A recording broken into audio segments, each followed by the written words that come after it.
protectors of the Sunnah followers,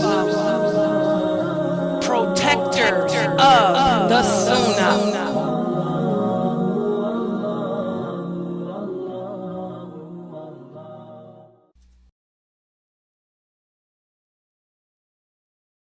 In alhamdulillah wa salat wa salamullah wa rasulullah. Welcome to another session of our Sunnah Followers Hadith class. And we are studying the Hadith from the book entitled 55 Hadiths for Islamic Schools. 55 Hadiths on Islamic Behavior and Discipline. And while I'm showing you this book, I want to show you this one, which is the book we're using for the Sunnah Followers Kids program. This one is entitled 40 Hadiths for Islamic Schools Part 2. Because a couple of sisters asked me which book to get. This is the book. Go to adleonline.com. Pick up both of these books. These are the two books that we're using for our Hadith classes. And also, make sure you buy this book too, entitled The Messenger. This is the one that we're using for the class that I'm teaching on the Prophet Muhammad. So all three books are available for you to purchase at adleonline.com. Please make sure you guys get a copy of the books. And I will be adding a new class for the mornings. And I'll let you guys know what book that'll be. But for right now, let's just get down with it. For today, we're studying the Hadith in the book, 55 Hadiths on Islamic Behavior and Discipline, Hadith number 36. This is a hadith which addresses gentleness. Aisha, the wife of the Prophet, sallallahu alaihi wasallam, told us that one day the Prophet said to her, gentleness and thoughtfulness are not to be found in anything without adding to its beauty, and they are not taken away from anything without making it defective. Let me give you guys the story behind this hadith. You know, the hadiths are things that the Prophet Muhammad said and did. What happened to make him say this? Well, what happened was one day the Prophet was walking with his wife Aisha, and they happened to pass by a group of Jews. The Jews called themselves being smart Alex. So they said, Salam alaikum, Salam alaikum, Salam alaikum. When you say that real fast, it sounds like Assalamu alaikum. But in reality, it's not. You're saying death be upon you. Death be upon you. Death be upon you. And when they said that to the Prophet, he simply replied, wa alaikum, and kept walking. But his wife Aisha became outraged. See, she said, how dare you wish death upon the messenger of Allah? She said, death be upon you and your family. And this, she started doing what any woman would do. We women, we have a very, very wicked tongue. So the Prophet grabbed her and stopped. He said, hold it, Aisha. Stop, stop, stop. She said, but oh, Prophet, didn't you hear what they said to you? He said, yes, but didn't you hear what I said back to them? I said, wa alaikum, which means, and the same to you. He said, don't you know, Aisha, that gentleness and thoughtfulness are not found in anything without adding to its beauty. It's when they're missing that the thing becomes defective. Aisha was known for being feisty, outspoken, speaking without thinking. So he told her, don't you know that those men, by you admonishing them, what if they were to decide to attack you? He said, I would be in a position whereas I would have to defend you. And what if those men were to hurt you and me? He said, you have to think. Think, Aisha. Think before reacting. Think before speaking. And he told her, you can get more with honey than a rock. Gentleness. He said, those men were abusing me, but I smiled and simply turned the curse right back on them by saying, and the same to you. He said, I was gentle in my approach. I was thoughtful in my approach. He said, but to fly off the handle like you just did, it makes the thing defective. It makes the thing ugly. It makes the thing angry. He said, so think more before you react, Aisha. And that's when she said, you're right. You're right, oh messenger of Allah, you're right. So that's the story behind this hadith. And our Prophet, sallallahu alaihi wasallam, emphasized the importance of guarding what we say, watching what we say, thinking before we speak. Okay, think about the consequences of what your choices may be. We talked about death today.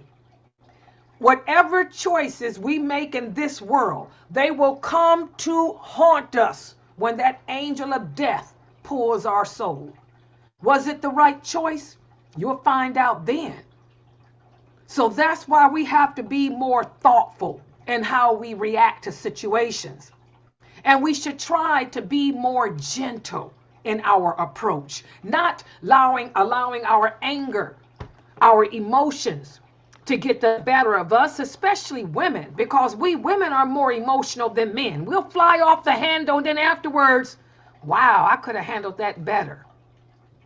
So this is a great hadith for us to implement and exercise into our lives. Now that I've explained the hadith to you, the story behind it, how does it impact you in your personal life? Who would like to start us off? Go ahead. It makes me do what he said, think before I open my mouth. Like I open my mouth and what I said, it could have been said in a better way. Or I could have just kept it to myself and just do whatever it was that I was thinking. So it just made me think. Yes. Anyone else? I agree. Sometimes, it's best to not react when someone says something, and to think before you speak, because after you speak, it's out, it's been done, and then the damage is done, and then you got to try and think of a way to admonish. A lot of times we end up admonishing ourselves, because really, by that time we're thinking about what we did or what we said or how we could have handled it in a different way. We could have thought differently, or we could have spoken differently. We didn't have to shout at them. We didn't have to, curse at them or all the things that you're going to regret afterwards. Yeah, because like the prophet said, those men could have said, well, let's just jump her and him. Because it was a group of men. It wasn't just one. Okay, the prophet could have took them. He could have took him because he was a prophet. He had the strength of 100 men. But like he told Aisha, why put me in that situation when I had already handled it? I handled it with dignity, with integrity, with gentleness, with thoughtfulness. I turned it back around on them and said the same to you. And that's what I tell you guys when people want to know, how do we return the greeting of others? The prophet taught us, wa alaikum, the same to you. That will prevent a lot of arguments, a lot of fights, a lot of death.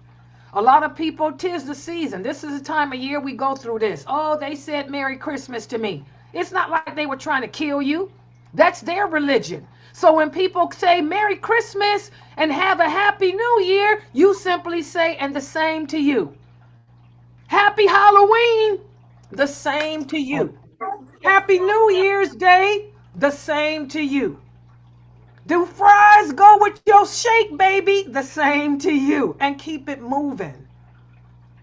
So we learned that. That's how we respond to people's greetings, whether the greeting is bad or whether the greeting is good.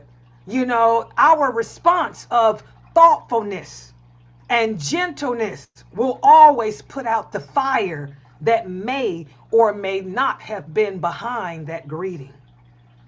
I want to thank everybody for joining and participating. Go ahead, Sister Aisha.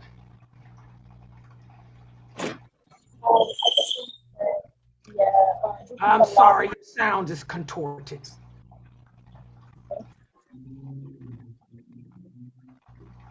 So we'll try you next time. Go ahead, for Antar. Yeah, so I used to kind of like be like that, would say things, and even my children say, "Mom, you can say some hurtful things sometimes." To me, I didn't feel it was hurtful. So it's just the way it came out. They didn't like it, so I had to understand their feelings, and I started working on myself. Like, you know what? I apologize if it came out wrong. Now I'm starting to think about how to say things to them so I won't hurt their feelings. But I was like kind of doing that and not understanding I was doing that, but they had to bring it to my attention. So I've been working on myself a whole lot as far as that. Don't say anything unless I think about it first before I say it, so it won't come out wrong. That's good. So And I've that's been good. working. And in this case, it was a little different. These men meant to hurt the prophet, but the prophet knew how to turn it back around, whereas it ended up falling on them, not him. You know, yes, yeah, but alhamdulillah, if you realize this hadith makes you realize that too about yourself. Like you said, think before you speak. Some of us, we have more of a wicked tongue. I have a wicked tongue. I'm proud of my wicked tongue because it seems to come in handy when it has to. But sometimes that wicked tongue can get me, in a wicked position. So I have to think, sometimes a little bit more, before using that tongue. Yes, go ahead, Sister Norto. Norto?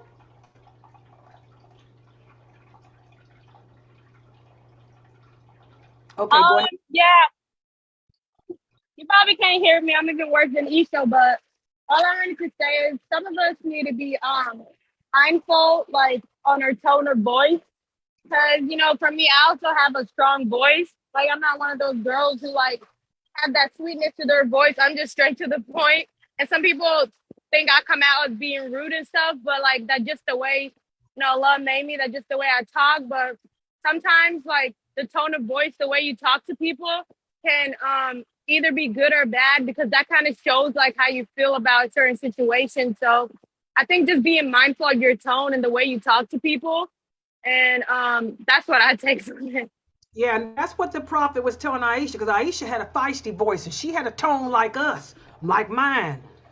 She could be ornery, she could be arrogant, she could be downright dirty, and she didn't care. She'd tell you, so what? That's me. Okay? But, like he told her, you got to think more, Aisha. Look at the size the situation up. Is this the time to open your mouth? When I'm sitting here, just you and me, and a gang of Jews. We don't have no protectors. We don't have no bodyguards. It's you and me. It's the middle of the night. Is this the time to open your mouth, or is this the time to just let me handle? Good job. We often have to think like that. Go ahead, Sister Awa. Yes, this is sometimes that it's not even sometimes most of the time when I go to the store with my kids, especially with my daughter, like the non-Muslim, they are the one who always greeting Assalamu alaikum, but they don't say it right. So I always say to them, wa alaikum. And my daughter she just look at me and say, why you say wa alaikum? I said, do you know just by saying wa alaikum, it's just you saying it the same to you. She was like, oh, I didn't know that, because she was just be quiet and didn't say anything. It's like, sometimes when you just be quiet, don't say anything, you might just opening them, or they might just try to do something to you. So just say wa alaikum. They might think like, oh yeah, she responded to me, but they don't know that I just said to you and the same to you. So if she says something bad to me or insulted me, I'm just insulting you back. So now this is something that I teach my kids, like don't say the whole wa alaikum salam, because the wa alaikum salam is for us, the Muslim people, not the non-Muslim.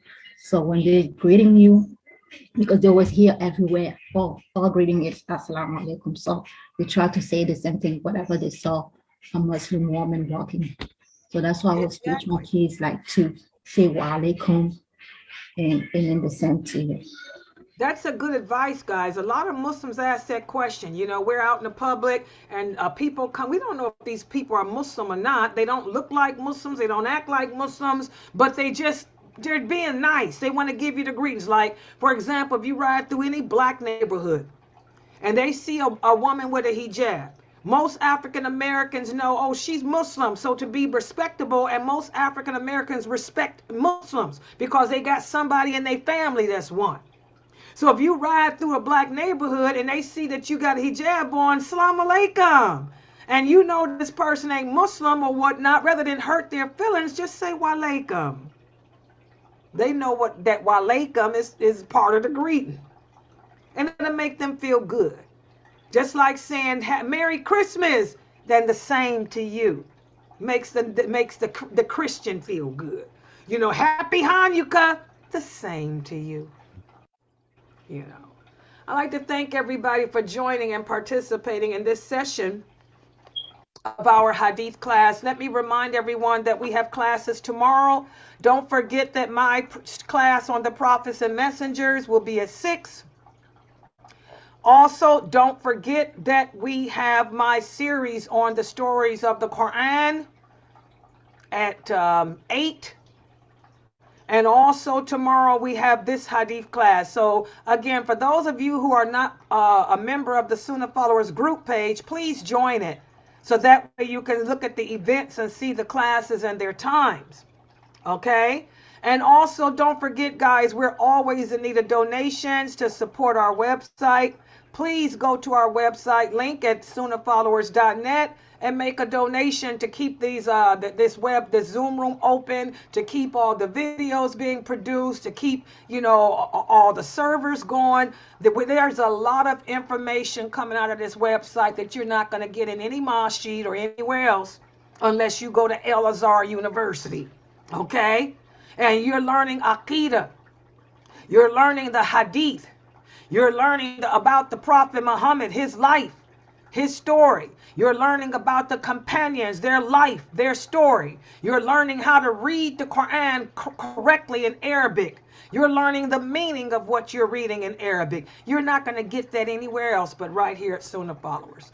But it takes money to support this dawah effort, to pay for the videos, the servers we run, the Zoom room, the programs I use, even the PowerPoint program. That's $10 a month now. They done went up. So please, guys, support this dawah effort by making a donation. So subhanakallahumma wa bihamdika ashhadu an la ilaha illa anta astaghfiruka wa atubu ilaik. You know, I started